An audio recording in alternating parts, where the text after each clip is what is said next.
சேரும். நீ விட்டு போற தூரம் எல்லாம் தீயாகும்.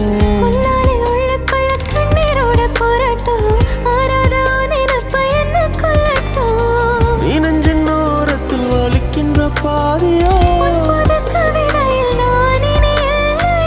ஆயிரை மனதினை அறிந்தவன் எவனோ